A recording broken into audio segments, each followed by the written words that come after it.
Mazmur 139 ayat 13 dan 14. Sebab engkaulah yang membentuk buah pinggangku, menenun aku dalam kandungan ibuku.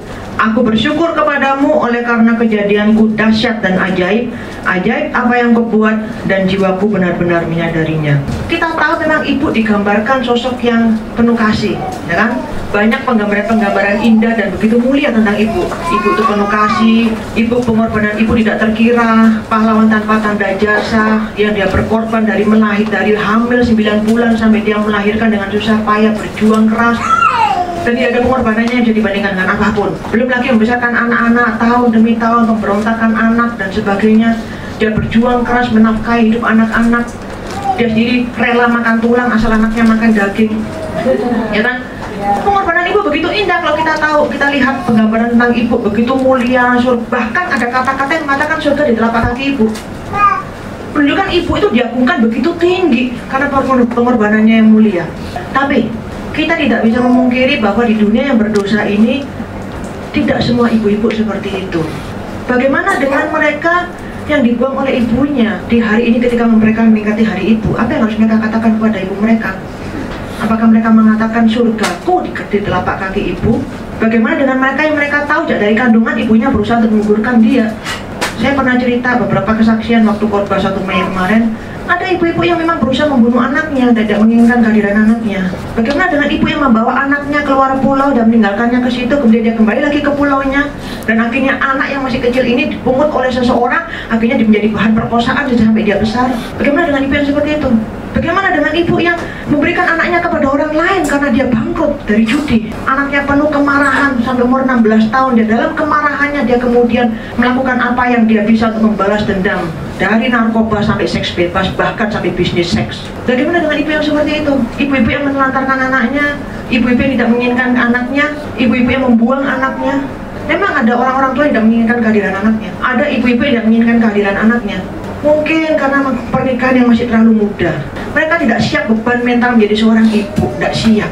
Atau mungkin karena ekonomi yang terlalu miskin, bagaimana harus membiayai hidup seorang anak? Atau mungkin itu anak adalah hasil di luar pernikahan, bagaimana menanggung rasa malu harus punya anak?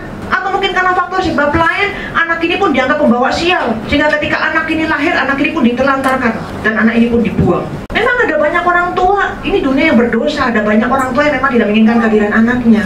Bukan semua ibu-ibu punya hati yang mulia.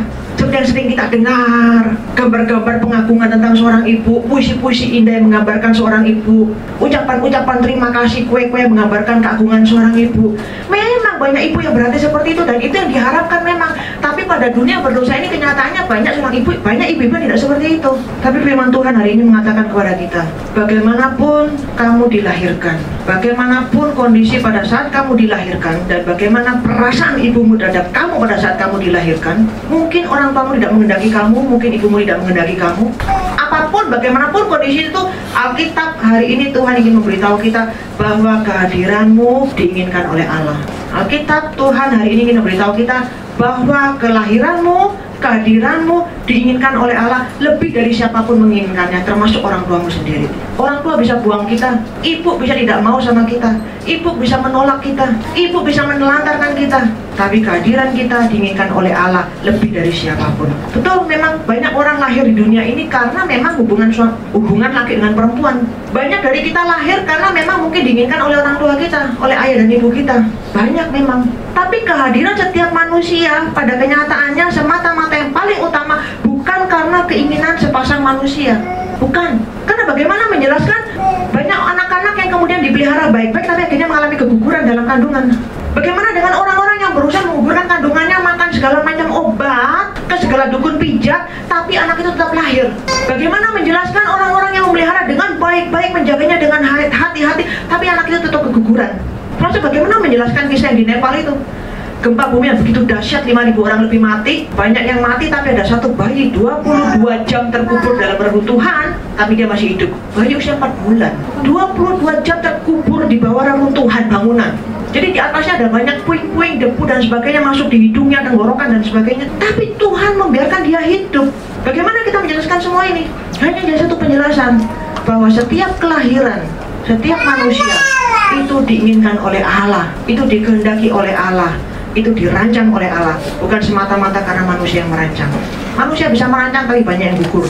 Manusia bisa merancang menjaganya tapi banyak yang mati. Bagaimana kita menjelaskan ini semua? Ada orang yang pernah datang ke saya nangis-nangis, takut, merasa bersalah dan sebagainya. Dia sudah berusaha menggugurkan kandungan itu karena dia hamil di luar nikah. Dia sudah minum obat, ke dukun pijat, makan nanas dan sebagainya, tapi tetap tidak mati, tidak gugur sampai itu kandungan begitu besar.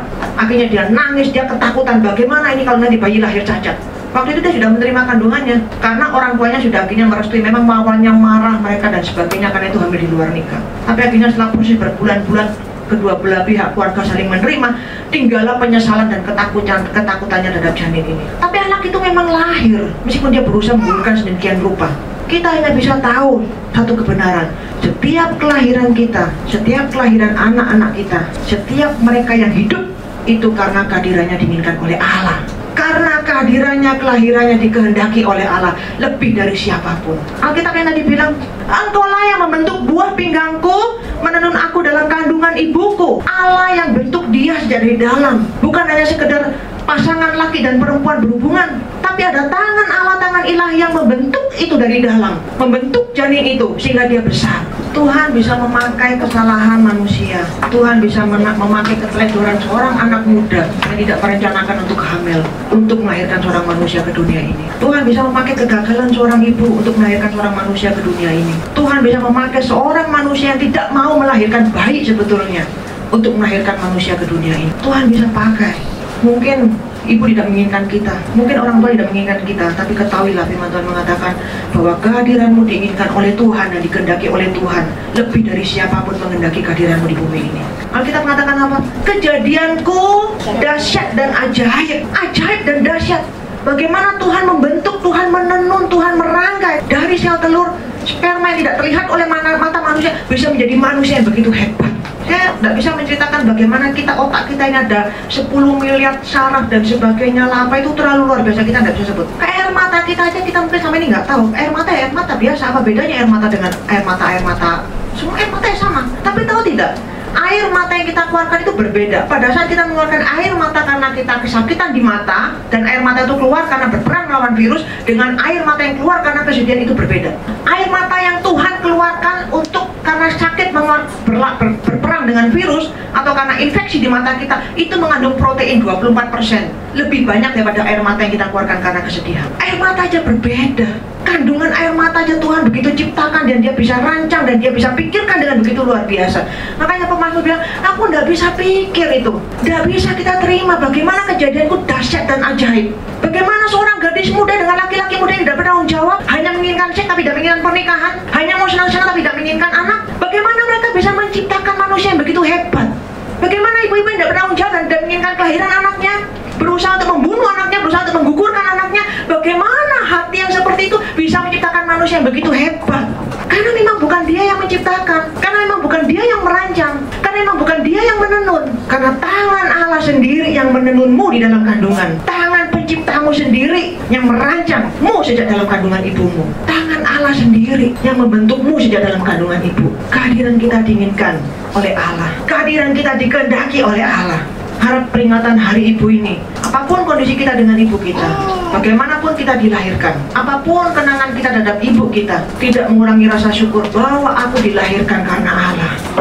Kehadiranku dikehendaki oleh Allah, aku ada karena aku diinginkan oleh Allah. Dan Tuhan bukan hanya merancang, menenun, membentuk kita hanya dalam kandungan rahim ibu kita, tapi pada saat kita keluar, kita menjalani hidup ini sampai kita besar pun, Tuhan tidak pernah meninggalkan kita. Alkitab katakan, aku berdiri, aku bangun, Tuhan tahu. Aku tidak ngomong, orang lain nggak tahu pikiranku, Tuhan tahu. Kita kan juga nggak sadar, kita tadi duduk atau berdiri, kita asik aja main HP, duduk berdiri, kita pun nggak sadar, ya kan? Seringkali pun kita nggak sadar dengan hidup kita, dengan diri kita. Tapi Tuhan tahu, untuk hal-hal yang kita pun nggak tahu, untuk hal-hal yang kita pun merasa itu nggak penting, untuk hal-hal yang orang lain pun nggak akan pernah perhatikan dari diri kita, Tuhan tahu. Dan kita bilang bukan hanya Tuhan tahu loh, Tuhan apa? Tuhan amati. Bagaimana mungkin aku yang hanya seorang kecil di dunia ini, begitu banyak miliaran manusia di dunia ini, tapi Tuhan tahu aku. Tuhan tidak pernah bingung dengan banyak orang. konsentrasinya tidak pernah terganggu oleh banyaknya manusia di dunia ini, karena dia satu demi satu dia memperhatikan hidupmu, satu demi satu dia mengamati jalan hidupmu. Gempa di Nepal, ribuan orang mereka begitu panik, ribuan orang mati, ratusan ribu orang panik mencari keluarga mereka. Tim dari berbagai negara datang mencari. Panik, semua orang panik. Siapa yang bisa memperhatikan seorang anak bayi yang ada dalam peruntuhan? Tapi Tuhan tidak panik dengan kepanikan yang ada. Dia tahu, dia memperhatikan ada bayi di sana, dan dia menginginkan bayi itu untuk hidup. Seorang anak bukan lagi milik ibunya sebetulnya memang, tapi dia adalah milik Allah. Ayat 13 bilang apa? Engkaulah yang membentuk buah pinggangku, menenun aku dalam kandungan ibuku. Tuhan memilih seorang ibu, Tuhan memilih rahim ibu untuk membentuk seorang anak manusia di dalamnya. Tuhan tidak pilih sembarang orang, dia pilih rahim seorang ibu. Kenapa Tuhan pilih ibu? Apa yang Tuhan kehendaki dari ibu? Bukan hanya untuk melahirkan anak begitu saja, tapi ada hal lain yang Tuhan kehendaki untuk dilakukan oleh seorang ibu. Untuk seorang perempuan yang disebut ibu, ada hal yang Tuhan kehendaki. Karena kita mengatakan apa? Anak itu siapa yang bentuk? Yang bentuk itu Tuhan, bukan manusia. Yang menghendaki kehadirannya itu pun Tuhan. Yang membentuk, merancang hidupnya, yang menjaga dia sampai dia besar, itu pun Tuhan. Dan ini adalah anak Tuhan.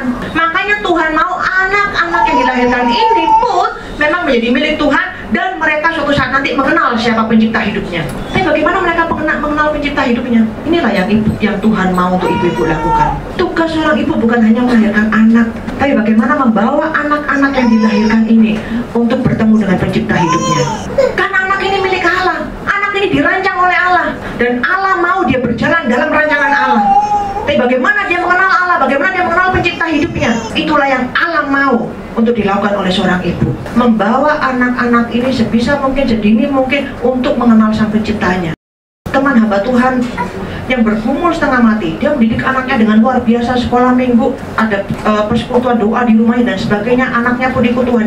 Tapi sampai suatu besar ketika anaknya ke sekolah ke Amerika, anaknya ini menjadi ateis dan percaya Tuhan. Banyak anak-anak yang gagal bukan karena kesalahan didikan dari orang tuanya, bukan. Bisa juga karena ikut lingkungan, bisa juga karena dosa dalam diri mereka sendiri yang mereka memilih jalan kehancuran dan bukan ikut jalan Tuhan seperti diajarkan oleh orang tuanya. Kita nggak tahu, saya pun nggak tahu anak-anak saya nanti kalau besar bagaimana. Tapi sebisa yang saya bisa, yang Tuhan ajarkan, sejak sedini mungkin bawa mereka untuk mengenal sang penciptanya. Kita harus berusaha sedini mungkin untuk membawa anak-anak itu dekat dengan nuansa Tuhan, dekat dengan nuansa rohani. Itu bukan menjadi hal yang hanya terjadi di hari Minggu, tapi hari-hari yang biasa. Semua apapun kaitannya dengan Tuhan. Biasakan mereka sejak dari kecil, sejak kapanpun, selalu tuh nuansa rohani, supaya mereka dekat dengan pencipta mereka, supaya mereka tahu bahwa Allah sang pencipta itu yang merancang kehidupan mereka. Kita tidak tahu sampai kapan kita bisa menjaga mereka. Seorang ibu terbatas menjaga seorang anak. Kasih kita kepada anak-anak kita terbatas.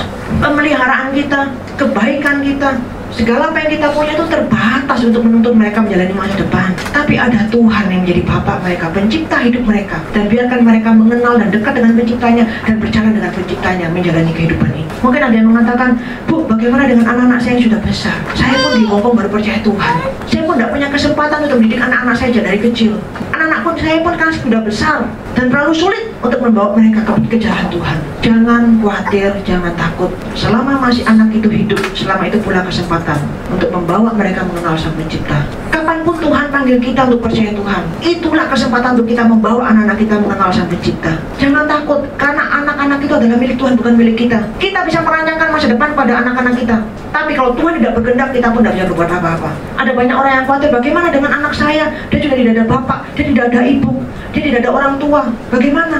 Tapi memang ada banyak kesaksian yang kita bisa lihat. Anak-anak yang mungkin dari kecil kita melihat mungkin dia tidak ada masa depan, tapi bagaimana tangan Tuhan memelihara sehingga dia memiliki masa depan. Banyak anak yang kehilangan ayah, tapi bagaimana Tuhan menuntun dia melewat bersama dengan pemeliharaan seorang ibu tunggal. Dia bisa menjadi hamba Tuhan yang dipakai Tuhan luar biasa. Bagaimana kondisi seorang ayah dan ibu yang bercerai dan meninggalkan anaknya pada neneknya, tapi Tuhan bisa pakai dia menjadi seorang yang begitu mengasihi Tuhan dan menjadi pemimpin negara. Ada banyak kesaksian kalau kita bisa lihat. Saya sering kali ngobrol dengan beberapa orang, kita bisa khawatir, betul. Tapi saya tahu mungkin ada ibu yang merasa khawatir, bagaimana saya jauh dengan anak, dan kita punya banyak keterbatasan. Bukan berarti ibu yang dekat dengan anak itu pasti lebih sukses dan lebih berhasil daripada mereka yang jauh dari anaknya. Enggak. Serahkan anak-anak itu ke dalam anugerah Tuhan. Ada anugerah Tuhan bagi setiap anak, karena setiap anak itu adalah milik Tuhan. Tuhan Tuhan adalah Allah pencipta bagi setiap anak. Dia merancang setiap kehidupan anak itu. Dia mencipta, dia merancang, dan dia yang tahu. Dia yang tahu jalan hidupnya, apakah dia duduk atau berdiri. Bahkan sampai dalam kegelapan yang paling gelap pun, ketika mereka menjauh dari Tuhan, ketika mereka meninggalkan Tuhan, mereka hidup dalam kegelapan dosa yang paling gelap pun, Alkitab bilang apa? Tuhan pun ada di sana. Ketika anak kita dalam kegelapan dosa, mereka pun meninggalkan Tuhan. Kita pun tidak ada di sana dan tidak punya kemampuan untuk mendampingi mereka. Tapi Alkitab mengatakan Mazmur, Tuhan pun ada di sana bersama dengan mereka. Dan tidak ada kegelapan apapun, segelap apapun yang bisa menyelimuti terang Tuhan atas mereka. Kita lakukan apa yang kita bisa. Menjadi ibu yang dipakai Tuhan untuk membawa anak-anak kita mengenal Tuhan. Kita banyak keterbatasan, banyak ketidakmampuan, banyak hal yang kita tidak bisa. Kita lakukan apa yang kita bisa, dan yang lainnya kita serahkan kepada anugerah Tuhan. Biarkan kita menjadi ibu yang berbangga, karena Tuhan boleh memilih kita menjadi ibu. Bukan hanya melahirkan anak-anak kita, tapi juga membesarkan anak kita. Dan saatnya kita bisa melihat bagaimana mereka berjalan bersama dengan Tuhan-Nya.